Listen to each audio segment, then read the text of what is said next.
Otis.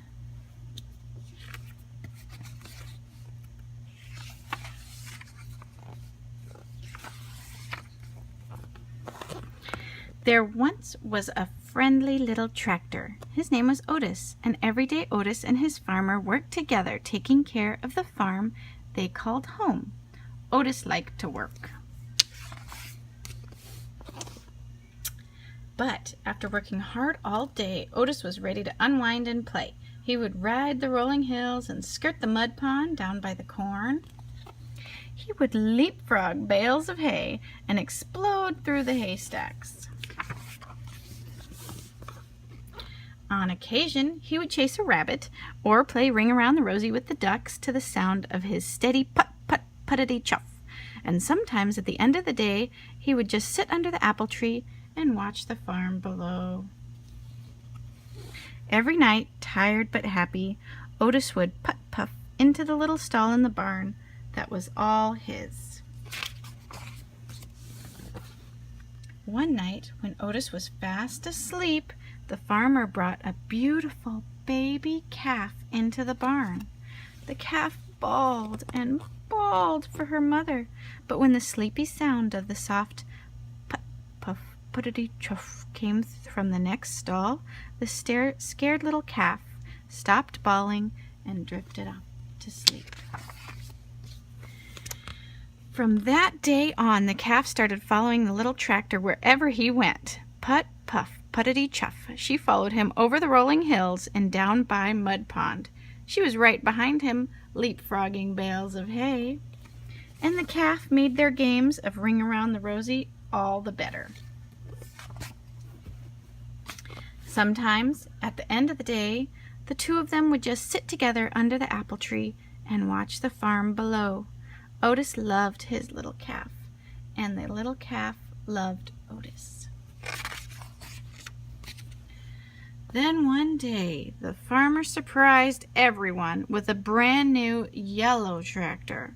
"Time to move out, Otis," the farmer said.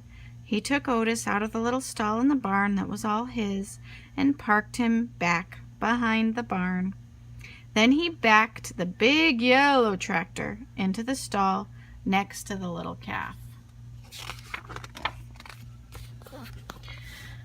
But the little calf didn't like the big yellow tractor. He had a deep rumbling snore that shook the stall when he slept.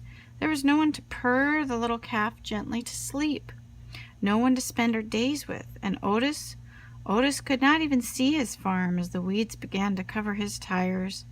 His friend often sat with him, but she could not get him to play like the old days. It was early summer when the farmer discovered a poster. "Who has the prettiest calf in the land? Judges will decide at the county fair and award a fancy blue ribbon to the winner." The farmer knew the answer. He would show his little calf. But on the morning of the fair, the little calf was nowhere to be found. She had wandered down to the mud pond by the cornfield to cool off. When she waded into the muddy water, her feet sank. With every step, she sank deeper and deeper. The little calf was stuck in Mud Pond. "Get the hands!" the farmer shouted. When he saw her, all the farmhands came running with their ropes, but the more they tugged, the more stuck that the calf got. "Get the big yellow tractor!"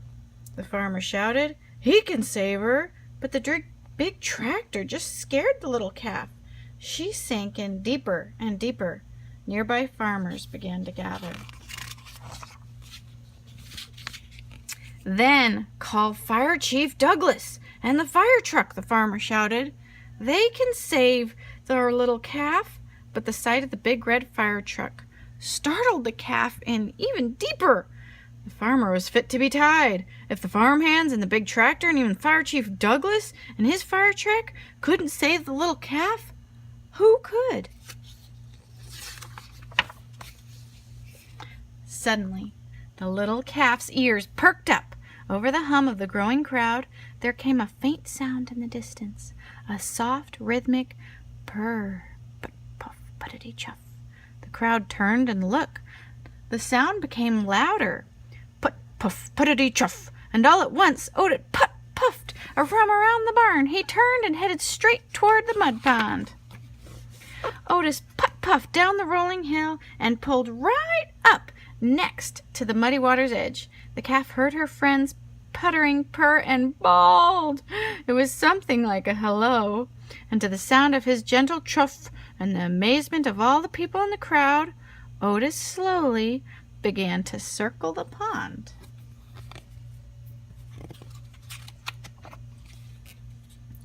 He circled, and the little calf turned and turned, never taking her eyes off of her friend. With each ring Otis made around the mud pond, the muddy grip loosened until the calf was able to stumble out of the mud pond on her own. The two friends had found each other again. Otis led the calf right down the dusty road toward the village, and everyone threw flowers as they went, following them into town. It looked like a happy parade. No one needed a fancy blue ribbon to tell them that the calf was a special calf. Otis was a special tractor, and the two of them were special friends. From that day on, the farmer discovered that with Otis's puttering purr beside the chicken coop, the chickens laid more eggs. At milking time, with Otis's gentle chuff nearby, his cows produced more milk. On occasion, Otis even got to join the farmer and the big yellow tractor out in the fields. But often at the end of the day, Otis would just sit with his friend under the apple tree and watch the farm below. The